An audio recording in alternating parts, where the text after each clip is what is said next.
Uh, so obviously, I've never even been to the Olympic Training Center. It's, if I remember correctly, it's in Colorado Springs, right?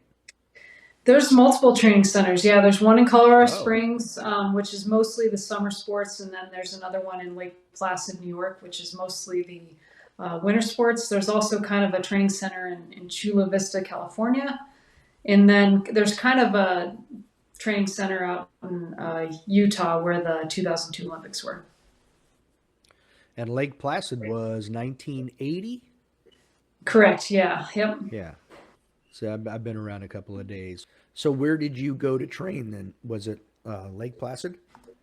Mostly Lake Placid. Yeah, we spend a majority of our time up there. If we're at the Olympic Training Center, and then we also spend some time at the training, just maybe a couple weeks a year at the training center in Colorado Springs. But All that right. was mostly just a shooting camp.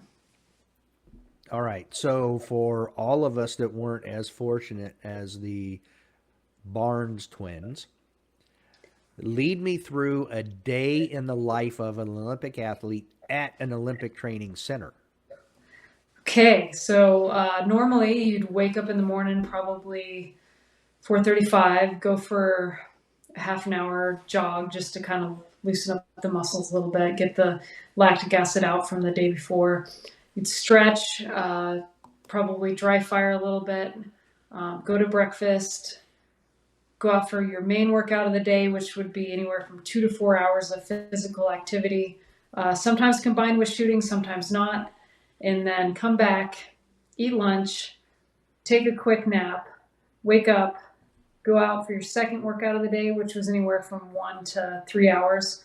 And again, sometimes it was shooting, sometimes, or was shooting, sometimes not. And then usually shooting in the evening, stretching exercises, video from the day, technique on skiing, and then dinner, and then go to bed. Okay, just so you know, I was just living vicariously through you. But oh, that sounds like a dream come true. Not gonna lie. So literally, you sleep, you wake up, you go exercise, then you Mm-hmm. eat, then you go Yep. exercise, then you eat, then you Yeah. take a nap, then you Yeah. exercise some more, and then you eat, Yeah. watch some videos, and go to bed. Yeah. But Oh the my God, videos that were, not like technique videos. It wasn't like we were watching movies or anything. right, I get it. Now, interesting. You said dressing drills. How does now? I'm in my other life. I am a firefighter, Uh, so we have dressing drills. So you get your speed up to, obviously you get a 911 call for a fire somewhere. You don't want to be taking 4 minutes to get dressed. So we have dressing drills to get dressed rapidly, to get on a piece, go to the fire. So yeah. how does a dressing drill for your sport, how does that work? Yeah. No, I think I said dry fire drills. Oh, bah, that's my lack of hearing. Oh man. But no, Okay. we Well, tried not to. It's one of those things. We wore spandex for our competitions, and sometimes they were the one-piece spandex with the power strips on your arms and legs and stuff, and they're really hard to get in and out of. And we didn't practice doing that because it was such a pain to get those things on. So I, we just spent as little time in those things as possible. yeah, I feel like those things take about 10 to 15 minutes to get on. Yeah. Oh, definitely. Yeah. And then once you get them on, because it's one piece, you're like, oh no, I have to go use the restroom now. Oh So Lord. you have to take it back off again. No. We're going to need more zippers. Right. Yeah. Yeah. They didn't make Now, how? zippers for ladies, so it wasn't easy. Oh, well, someone You have needs to, to, you know what? There you go. There's your next entrepreneurial invention. yeah. Yeah. It Biathlon was, suits for women. yeah. Well, that would be nice because you'd be in a porta potty and 20 below and, taking your top off um, to, Wow. to use the restroom. It was a process. It's not that much fun. Now, how warm are those? Do you have to wear a bunch of under layers with that, or? It's imagine the thinnest spandex you could possibly wear. That's what we wore, and nothing else. Because you were so hot while you're racing that you don't want to wear long underwear or anything like that, and because you'd overheat. But it was that 5 minute window when you take your warm up jacket and your warm up pants and your big mittens and all that stuff off, and then jump into the start gate and to start. And then that 5 minutes after you finish, where you lose all that heat and you just start freezing to death. So while you're racing, you're actually warm, but that 5 minute window on either end, you're just freezing to death. Yeah, I can imagine that. Now, even so, even today with the advancement in like moisture wicking material, they're still not wearing anything underneath that would help wick that away and keep you dry underneath and then warm when you stop. No, not really. No, because like once we stop, you rush into the changing area as quickly as possible to change your clothes. But there's still that getting there. And it was one of those things like it. If you wore that moisture wicking stuff, it really, I mean, the spandex kind of did that a little bit, but that stuff isn't perfect. If when we were training, our bodies were so efficient that we didn't actually sweat that much, and especially in the winter, you're not going to sweat that much. So, but it's just that before and after where you're just really really cold, just because of the elements. Yeah, yeah. I mean, oof. Especially where you're talking, where you competed. You're at elevation. You got Yeah. wind. Wow. Yeah, I could imagine how cold that would be. Yeah. So let's back up for just a second. Let's go back to the Olympic Training Center for a moment. And I've heard, I can neither confirm nor deny. I've heard that the food is every superlative you can imagine. For the Olympic Training Center, there's quite a wide variety. It's more like kind of cafeteria style, but a little bit healthier. But at the Olympics, and the athlete village, you can have anything and everything you want, from McDonald's, who was always a sponsor, all the way up to if you wanted Asian or Italian or Mexican or whatever you wanted, it was available. But they always kind of source really good ingredients and top chefs and stuff, so it was a little bit healthier than you'd imagine. I don't think I would be welcome back because I'd eat it all.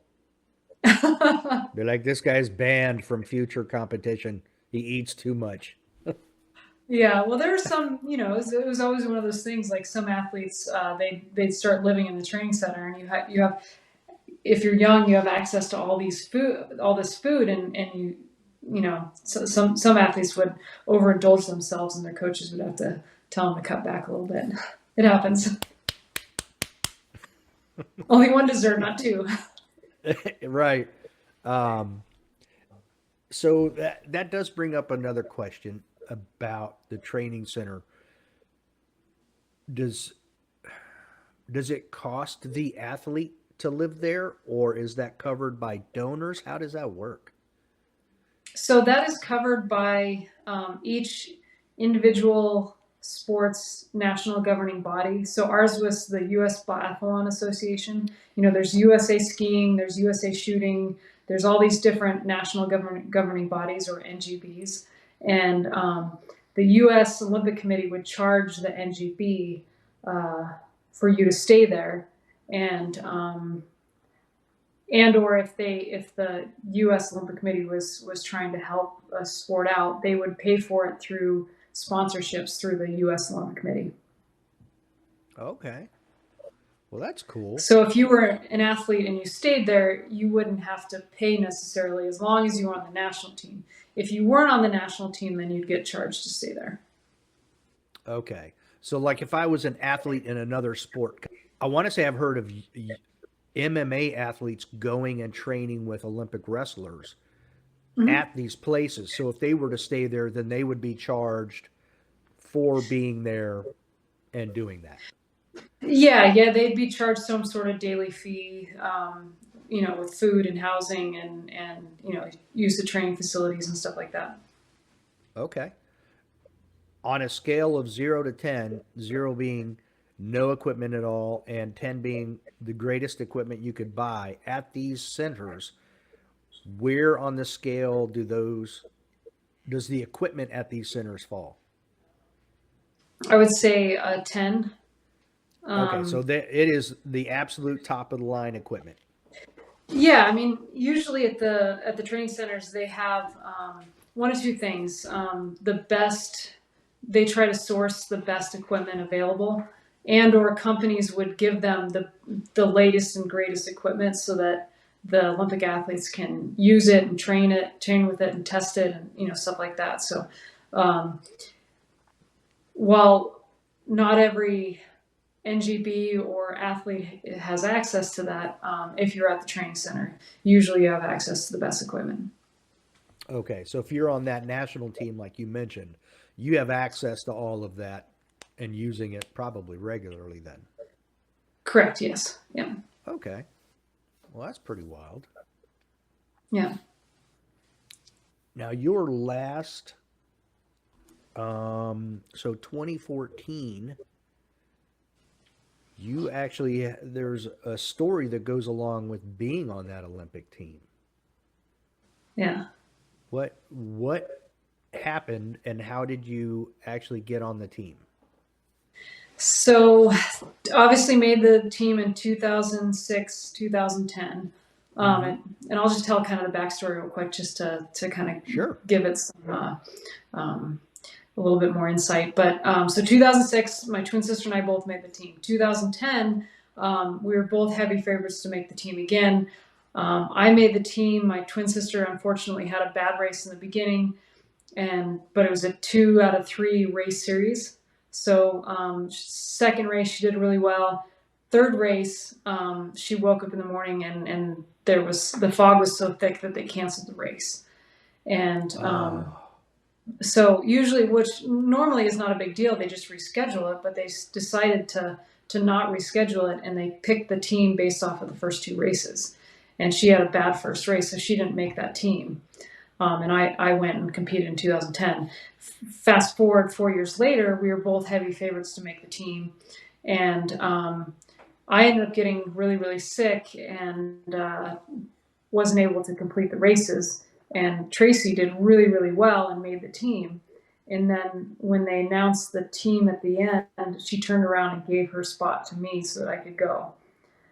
And part of the reason was because she had experienced that 4 years earlier where, a bit of bad luck and something that was kind of outside her control had happened to where she lost her ability to, fulfill her dream, and she didn't want that same thing to happen to me, so she turned around and gave her spot to me so I could go.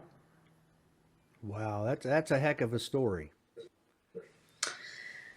Yeah, she's a very good sister, and a lot of people would always say, "There's no way I would do that for my sibling or anybody else." And I think twins have a much different relationship, and she did it for a lot of different reasons. One, she wanted to do it for me because we were there training every day, all day together, and then two, I had been having a really incredible year, and she said she wanted the U.S. to have the best team possible, and so that was one of the other reasons why she did that.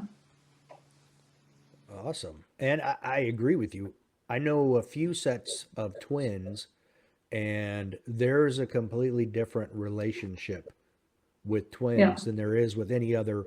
My sister and I are close, but we're also 4.5 years apart. So, yeah, growing up, it's completely different than when you have a sibling who is literally minutes apart from you, right. and Yeah, there's that biological link that hmm, becomes even deeper. So I totally yeah, get what that's why I like the story. It's a great story. yeah, And I don't absolutely. know that somebody who isn't a twin would do that. I think that's unique to how twins are. So I think it's cool. Yeah, yeah, absolutely. Now, do you actively compete? What do you actively compete in today? I compete in a lot of 3-gun, PCC, IPSC shotgun and rifle, a little bit of everything. I just as many shooting competitions as I can do. Are you going to be at IPSC World Shotgun? That's the goal. I'm really hoping to be there this year. Yeah, I went the last time they had it, which I believe was in 2018, and I was the top American in open class, and had a few Russians beat me, and so I'd like to go back and try to get some revenge on Yeah, that. there you go. I'm all about Yeah. that. And that's a healthy revenge, you know what I mean? Oh yeah, yeah, absolutely. I like it. That's good. That's healthy competition right there. Hmm. So, what do you I see you were just playing with a new Beretta shotgun, but what do Yeah. you use in shotgun? So in 3-gun, I shoot two different categories. I shoot the more or less the TAC ops or the scope division, where it's Okay. semi-automatic shotgun, and it's a lot more limited, and you can't have bipods, you can't have an optic on your pistol, you can't have a box fed shotgun, and in that category, I use Beretta shotgun for that competition, and then I also shoot open. Uh, which is a box fed shotgun, and that's a dissonant arms, the one that I use in the IPSC Shotgun World Championships. And so I go back and forth. It's really hard for me to pick which one I like better. I would say that the more traditional, the TAC ops or the kind of the standard division is a lot harder because you don't have red dots and you don't have unlimited ammo and things like that. But I definitely enjoy open just because you can kind of pour on the gas when you're shooting it. Right. Yeah, I get it. Now, what is your mag capacity with your open shotgun? So I have a magazine that holds 20, but they do make drum fed magazines that hold I think up to 30, but I haven't run one of those yet. So, when are they going to come out with a tripod and a belt fed shotgun? I don't know. They need to have one definitely. Yeah, that would Yeah, be super fun to shoot. yeah, absolutely. Holy cow, that'd be a heck of an open shotgun right there. Yep. Yeah, I think S- it'd be tough hauling Sling the that thing around though. yeah, sling the bandolier over your shoulder like Rambo and get it Right. Yeah. across. Oh, that'd be A little hysterical. backpack of shells that just kind of come out over your shoulder. And, Right. yeah. Oh goodness. You mentioned earlier that you went to 2018 as the Olympics as an artist. Hmm. So that was on the Olympics.com, I believe. Yeah, Olympics.com website. Yep. And that's a heck of a drawing. So you're an artist, obviously, because I can't do that if I trace it. Um, when did you start drawing? I started drawing when I was really little. Probably about the same time I started shooting. And I had a obsession with horses. And unfortunately, my dad didn't like horses, so I was stuck drawing them and not, playing with them outside. So Not writing them, uh, right? writing them, yeah. So I spent a lot of time just drawing. I just enjoyed it, and then it actually kind of turned into one of those things where when my twin sister and I were competing for the Olympics and trying to find ways of paying the bills, getting food on the table, and then also paying for our college, I used my artwork to help us pay for all those. So my artwork actually helped me get through college. Tracy'd sell it on the streets, and it paid the bills for us. So do you still sell your artwork? Yep. Oh, how can people? I didn't know that. Where can people find your artwork? You can find it on theolympianartist.com, and I have a website. And I do so every once in a while. I'll take on some commission pieces. I've done a lot more in the past. I've been kind of busy recently, so I haven't been able to do as many as I'd like. But it's something that I just really enjoy doing. Okay. Where did you go to college? All over. Our team was located in a different place every 6 8 months, depending on Okay. where the World Championships were. So if World Championships were in a place where it was high altitude, then we'd be somewhere at high altitude training for that. If they were in low altitude, we'd be someplace. So anywhere from University of Maine, Fort Kent, University of Vermont, uh, University of Utah, University of Minnesota, pretty much all over. So. Wow. We we What we did you got get? around for sure. What did you get your degree in? Kinesiology and physiology. Okay. Wow. Yeah. All right. Pretty And I cool. studied a ton in psychology because I was just very fascinated by it. And I think that's what kind of really helped me in my shooting because if you can learn how to master the mind, then you can figure out just about anything. Okay. Well, that is and for the record, this was not planned, but that's a heck of a segue with another screenshot I want to share with you.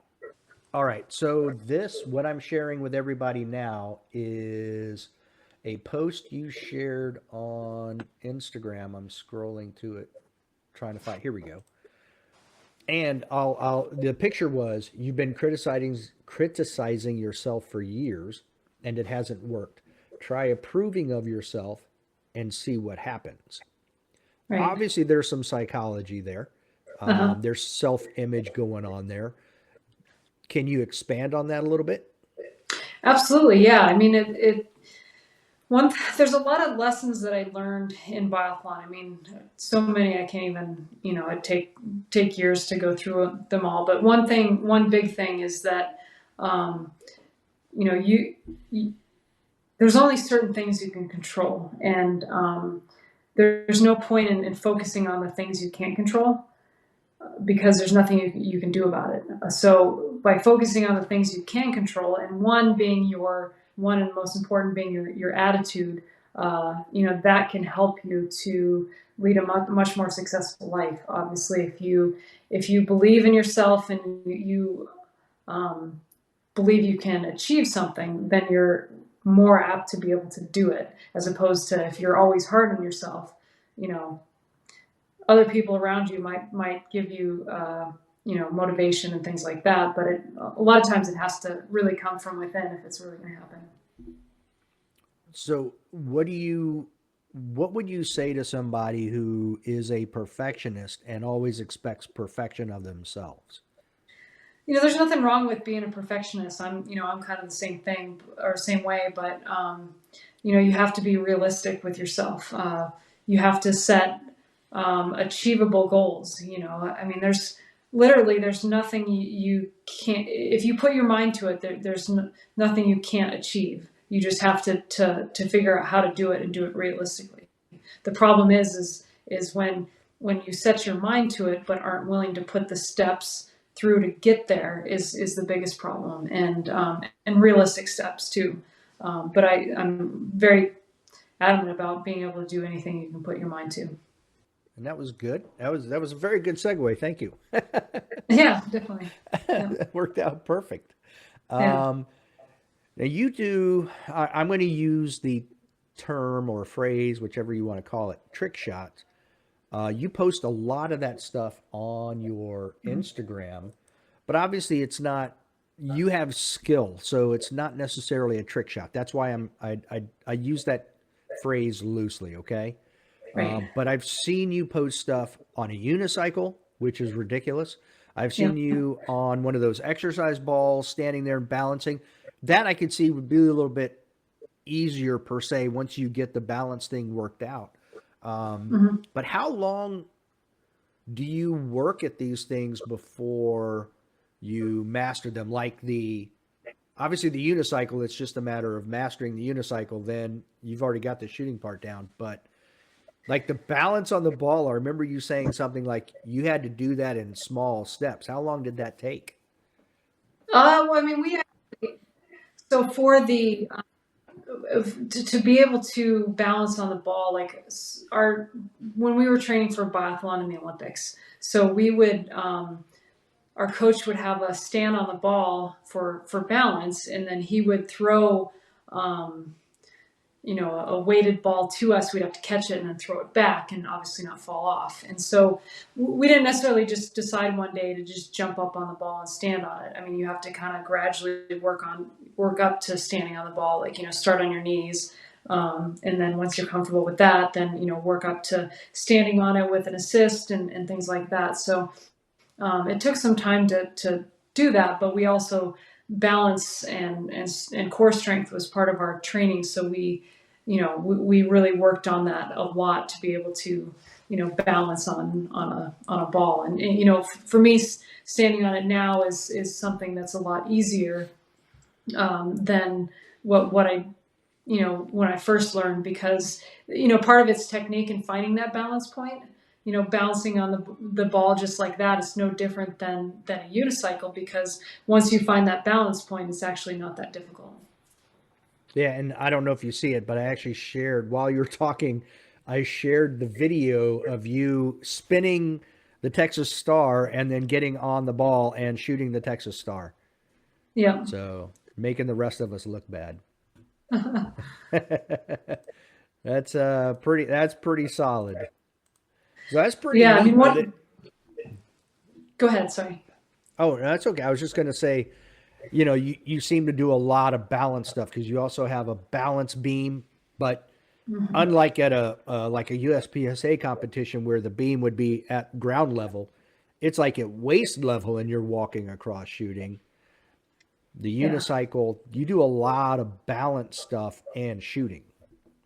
Well, and you think of it like even in USPSA and competitions and things like that. I mean, you're challenging your balance, leaning around a barricade or shooting a little bit off balance and things like that. So the more you can figure out ways of challenging yourself to be able to shoot from any position and be able to do it successfully. I mean, everybody looks at my trick shots and they think, oh, that's crazy and fun and cool or whatever. But there's specific reasons why I do it. I don't do it for the likes on Instagram. I do it specifically for training purposes. I trained at the highest level of sport in the world.